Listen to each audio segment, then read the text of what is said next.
La bibliothèque idéale de Batman ne serait pas idéale sans Batman année 1, le chef-d'œuvre de Frank Miller et David Mazzucchelli qui est édité en version française chez Urban Comics, bien entendu.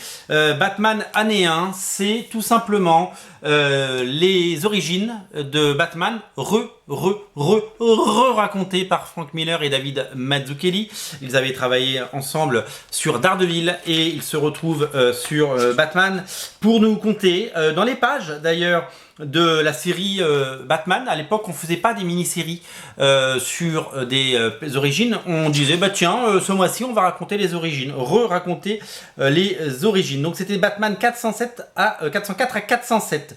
Et ça date de 1986, ça ne nous rajeunit guère, bien entendu. Ça fait aujourd'hui office de ce qui pourrait être les meilleures origines de Batman.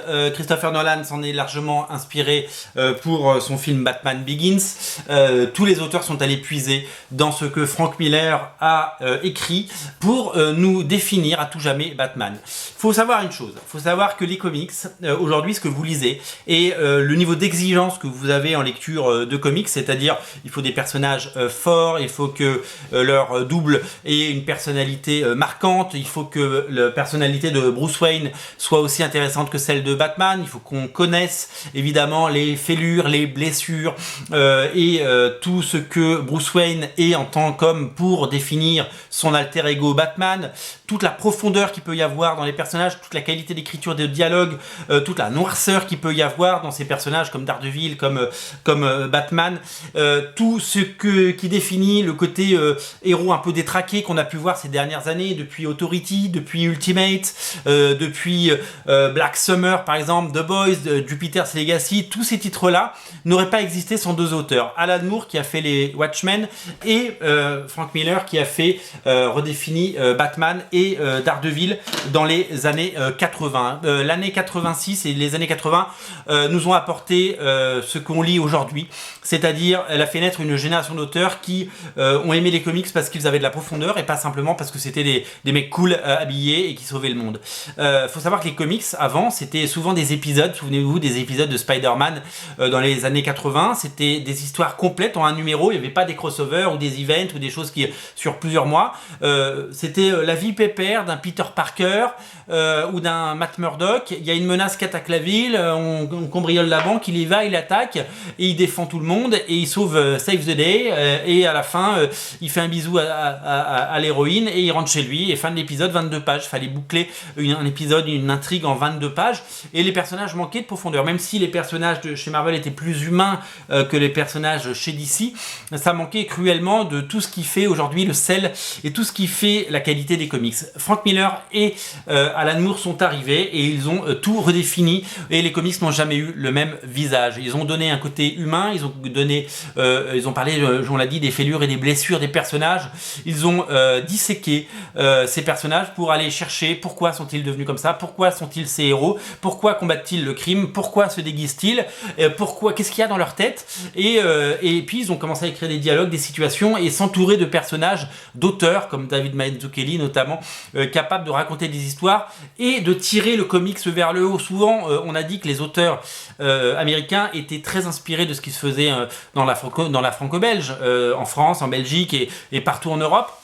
Eh bien, il voulait que les comics soient reconnus, ces gens-là, Alan Moore et Frank Miller, ils voulaient que les comics soient reconnus à la hauteur de tout ça. Donc là, clairement, on n'est plus du tout sur du comics basique, on n'est pas du tout sur du Batman comme on a pu le lire dans les années 60 et 70 et comme on a pu le voir dans les séries télé des années 70 qui disaient pim pam poum. On entre clairement dans la noirceur et on entre un peu dans les méandres et des esprits perturbés à la fois de Frank Miller et aussi d'un Batman qui est pas très heureux et qui est là pour en découdre et qui est là pour se venger et pour rendre la justice parce que ses parents ont été assassinés. Ils sont allés évidemment chercher dans le personnage tout ce qu'il y a de plus intriguant, de plus mystérieux et ils en ont fait une histoire absolument géniale. Ce sont les origines ultimes de Batman que vous allez découvrir. Comment ses parents sont morts, comment il a découvert ce qui deviendra la Batcave, comment il a eu l'idée de se déguiser en chauve-souris, comment il s'est entraîné, comment il est devenu Batman, comment il a galéré au début en tant que que Batman. Ses premiers pas ont été hésitants, ses premiers pas n'ont pas été héroïques. Et bien tout ça c'est raconté, c'est un héros blessé, c'est un héros meurtri et c'est un héros absolument génial. Frank Miller a eu ce génie et à travers les décennies il a continué à créer des chefs-d'œuvre, hein, Sin City notamment. Vous l'avez certainement lu à un moment où vous avez peut-être vu le film. Avec lui David Mazzucchelli qui avait fait un travail magnifique sur Born Again avec Daredevil. David Mazzucchelli, un auteur trop rare, un auteur, un dessin minimaliste, un dessin proche de l'école franco-belge, un dessin qui pourrait être... Mazzucchelli c'est le Hergé américain, c'est la ligne claire américaine, c'est un dessin net, c'est un dessin précis, c'est un dessin évidemment de son temps, mais c'est un dessin maîtrisé, un dessin technique, un dessin puissant, un dessin inspiré, un découpage incroyable, un storytelling vraiment rêvé. C'est tout ce qu'on aime chez un auteur, un talent fou. Chaque page et voilà, c'est du découpage, c'est un film noir. C'est un vrai polar.